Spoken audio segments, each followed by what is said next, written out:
नमस्कार विद्यार्थी मित्रांनो, आजच्या व्हिडिओमध्ये इयत्ता 9वी गणित भाग 2 प्रकरण पहिलं भूमितीतील मूलभूत संबोध बेसिक कन्सेप्ट्स इन जॉमेट्री या प्रकरणाचा आपण अभ्यास करीत आहोत. या पुढील पॉईंट आहे सशर्त विधाने आणि व्यत्यास कंडिशनल स्टेटमेंट्स अँड कन्व्हर्स. सशर्त विधाने म्हणजे काय, तर जी विधाने जर तर रूपात लिहिता येतात त्यांना सशर्त विधाने असे म्हणतात. सशर्त विधानातील जरने सुरू होणाऱ्या विधानास पूर्वार्ध आणि तरने सुरू होणाऱ्या विधानास उत्तरांग किंवा उत्तरार्ध असे म्हणतात. उदाहरणे घेतलेलं आहे. समभुज चौकोनाचे कर्ण परस्परांचे लंबदुभाजक असतात. आता हे विधान सशर्त विधान म्हणजे जर तर हे शब्द वापरून लिहायचं असेल तर किती सोपं आहे पहा. जर हा समभुज चौकोन हा चौकोनाचा प्रकार आहे, बरोबर.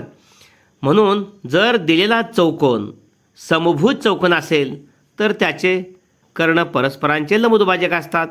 हे जर तर विधान झालं. पुन्हा एकदा पहा, विधान आहे समभुज चौकोनाचे कर्ण परस्परांचे लंबदुभाजक असतात. सशर्त विधान जर दिलेला चौकोन समभुज चौकोन असेल तर त्याचे कर्ण परस्परांचे लंबदुभाजक असतात. जर आणि तर हे शब्द आलेले आहेत. आता याचा व्यत्यास काय आहे, कॉन्व्हर्स काय आहे, तर जर एखादं सशर्त विधान दिलं असेल आणि त्यामधील पूर्वांग आणि उत्तरांग यांची अदलाबदल केली तर, म्हणजे जर नंतर येणारं जे वाक्य आहे, शब्दांकन आहे, ते तर नंतर घ्यायचं आणि तर नंतरचा भाग जर नंतर घ्यायचा, म्हणजे पूर्वांग आणि उत्तरांग यांची अदलाबदल झाली असं म्हणायचं. मग हे जे तयार होणारं विधान आहे ते मूळ विधानाचा व्यत्यास, कॉन्व्हर्स असं म्हणायचं. ओके. आता एखादं विधान सत्य असेल तर त्याचा व्यत्यास हा सत्य असतोच असं नाही. पाहूया उदाहरण. सशर्त विधान आहे जर एखादा चौकोन समभुज असेल तर त्याचे कर्ण परस्परांचे लंबदुभाजक असतात. व्यत्यास जर एखाद्या चौकोनाचे कर्ण परस्परांचे लंबदुभाजक असतील, म्हणजे जर नंतर तर नंतरचा भाग अगोदर घेतला आहे. ओके. जर एखाद्या चौकोनाचे कर्ण परस्परांचे लंबदुभाजक असतील तर तो चौकोन समभुज असतो. आता या विधानात मूळ विधान आणि त्याचा व्यत्यास हे दोन्ही सत्य आहेत. समभुज चौकोन असेल तर कर्ण परस्परांचे लंबदुभाजक असतात आणि ज्या चौकोनाचे कर्ण परस्परांचे लंबदुभाजक असतील तो समभुज चौकोन असतो. ओके. आता दुसरे एक विधान पाहूया. जर एखादी संख्या ही मूळ संख्या असेल तर ती सम किंवा विषम असते. मूळ असेल तरी ती सम किंवा विषम असते. म्हणजे 2 ही सम संख्या आहे, ती मूळ संख्या आहे. 3 विषम संख्या आहे, ती मूळ आहे. आता याचा व्यत्यास घेऊया. जर एखादी संख्या सम किंवा विषम असेल तर ती मूळ संख्या असते. मूळ विधान सत्य आहे परंतु व्यत्यास असत्य आहे. म्हणजे सम किंवा विषम असणारी संख्या मूळच असेल असं नाही. उदाहरणार्थ सम ही 4 संख्या सम आहे, ती मूळ नाही आहे. 6 सम संख्या आहे, मूळ नाही आहे. पण मूळ संख्या असणारी असते ती सम तरी असेल किंवा विषम तरी असेल, बरोबर. मूळ संख्या 2 मूळ संख्या सम आहे, मूळ आहे, सम आहे. 3 संख्या मूळ आहे, विषम आहे. ओके. अशा पद्धतीनं म्हणजे इथं या उदाहरणात मूळ विधान सत्य आहे पण व्यत्यास हा असत्य आहे. म्हणजे सम किंवा विषम असणारी संख्या मूळ असतेच असं नाही. ओके. आता आणि सिद्धता प्रूफ्स काय आहे पाहूया. आपण कोन, त्रिकोण, चौकोन या आकृत्यांचा अनेक गुणधर्मांचा अभ्यास केला. हे गुणधर्म आपण प्रायोगिक पद्धतीने शिकलो आहोत. म्हणजे उदाहरणार्थ त्रिकोणाच्या 3 कोनांच्या मापांची बेरीज 180 अंश असते. म्हणजे त्रिकोण तुम्ही काढला असा, ABC त्रिकोण काढला असा, A कोन मोजला, B कोन मोजला, C कोन मोजला, तिन्ही पण कोनांच्या मापांची बेरीज घेतली, 180 आली. ही प्रायोगिक पद्धत झाली, प्रात्यक्षिक पद्धत झाली. चौकोनाचे 4 कोन काढले, 360 बेरीज आली, ही प्रायोगिक पद्धत झाली. म्हणजे या येथेत आपण भूमिती या विषयाकडे वेगळ्या दृष्टिकोनातून पाहणार आहोत. या दृष्टिकोनाचे श्रेय इसवी सन सनापूर्वी 3ऱ्या शतकात होऊन गेल्या ग्रीक गणिती युक्लिड याच्याकडे जातं. आणि भूमिती विषयाची त्या काळात जी माहिती होती तिचे सुसंबंध संकलन त्यांनी केलं. त्यात सुसूत्रता आणली.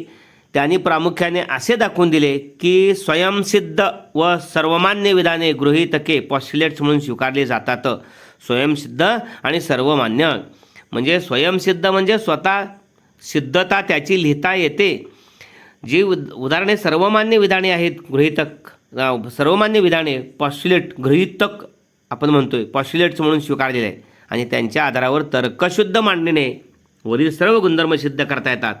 सिद्ध केलेले जे गुणधर्म आहेत त्यांना आपण प्रमेय म्हणणार आहोत, थेरम्स म्हणणार आहोत.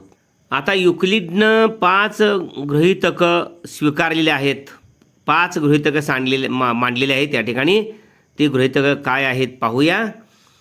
एका बिंदूतून अनंत रेषा जातात. ओके, अशा पद्धतीनं ओ बिंदूतून अनेक रेषा जातात, असंख्य रेषा जातात. दुसरं गृहीतक आहे 2 बिंदूतून एक आणि एकच रेषा जाते. पहा, ए आणि बी हे 2 बिंदू आहेत, एक आणि एकच रेषा गेलेली आहे.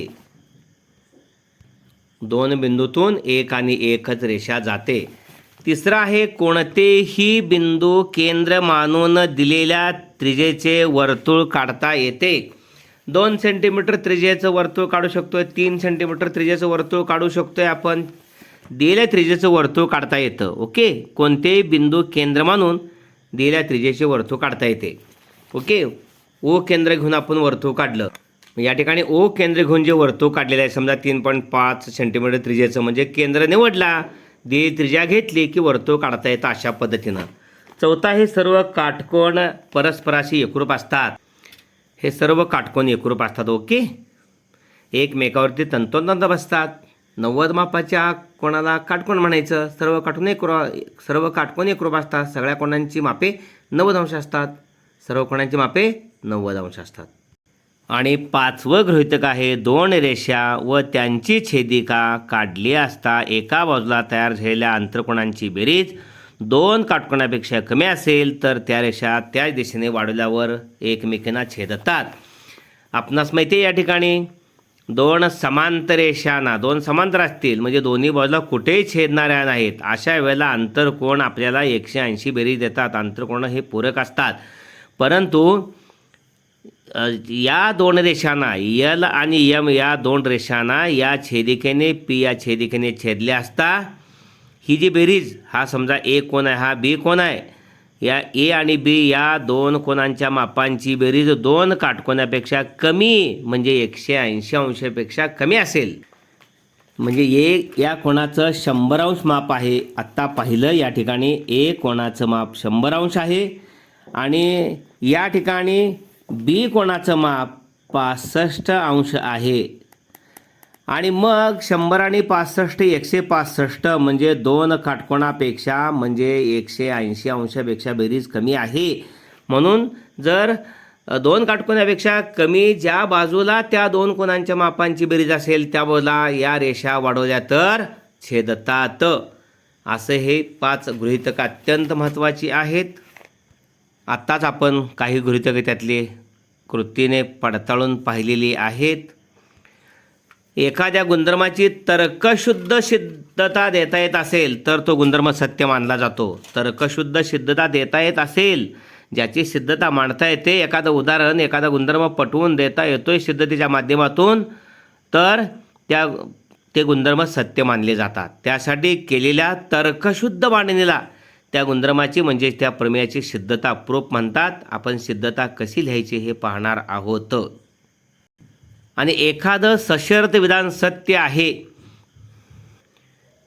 असे आपल्याला सिद्ध करायचे आहे. एखादं सशर्त विधान सत्य आहे असं सिद्ध करायचं असतं तेव्हा त्यातील पूर्वांगाला पक्ष आणि उत्तरांगाला साध्य म्हणायचं. म्हणजे जरपासून तरपर्यंतचा जो भाग आहे त्याला पक्ष म्हणायचं आणि तर नंतरचा भाग आहे त्याला साध्य म्हणायचं. सिद्धतेचे प्रत्यक्ष आणि अप्रत्यक्ष असे सिद्धतेचे 2 प्रकार आहेत, प्रत्यक्ष आणि अप्रत्यक्ष सिद्धता. ओके, आपण त्यांची उदाहरणं पाहणार आहोत. Conditional statements and converse. The statements which can be written in the if then form are called conditional statements. Okay, the part of the statements following if is called the antecedent and the part following then is called the consequent. Okay, for example, consider the statement the diagonals of rhombus are perpendicular bisector of each other. The statement can be written in the conditional form as if this sentence. Okay, this conditional statement if and then use this word. If the given quadrilateral is a rhombus, then its diagonals are perpendicular bisector of each other. Okay. If the antecedent and consequent in a given conditional statement are interchanged, the resulting statement is called as the converse of the given statement. Okay. If a conditional statement is true, its converse is not necessarily true. Study the following example conditional statement. If a quadrilateral is a rhombus, then its diagonals are perpendicular bisector of each other. Okay. Converse of the statement. If the diagonals of quadrilateral are perpendicular bisector of each other, then it is a rhombus. Okay. In the above example, the statement and its converse is true. Okay. In above example, converse and original statements are true. Okay. Now consider the following example conditional statement. If a number is a prime number, then it is a even or odd. Okay. Suppose 2 is a prime number, is even. Okay. Number 3, prime number, odd. Okay. Converse. If a number is even or odd, then it is prime number. Okay. In this example, the statement is true, but converse is false. Okay. Then proofs. What is proofs? We have studied many properties of angles, triangles and quadrilaterals through activities in this standard. We are going to look at the subject of geometry with the different points of view, which was originated by the Greek mathematician Euclid, who lived in a 3rd century before Christian era. He gathered the knowledge of geometry prevailing at this time and streamlined it. He took for granted some self-evident geometrical statements which are accepted by all and called the postulates. He showed also that on the basis of the postulates, some more properties can be proved logically. Properties proved logically are called theorems. Okay. Some of the Euclid's postulates are given below. First postulate, there are infinite lines passing through a point. There are infinite lines passing through one point. Second, there is one and only one line passing through the 2 points. A and B are 2 points passing through 2 points, one and only one line. Okay here. Then third, a circle of a given radius can be drawn taking any point as its a center, who is a point of the circle, and 3.5 centimeter is the radius. This is a circle drawn, a center of point. Okay. A circle of given radius can be drawn taking any point as its a center. Okay. Fourth, all angles are congruent with each other. All right angles are congruent with each other. These are 4 right angle triangles which 90 degree. Okay. These 4 right angle triangles are equal. Okay. Then 5 right angle triangles are congruent. 6 right angle triangles are congruent as it is. Okay.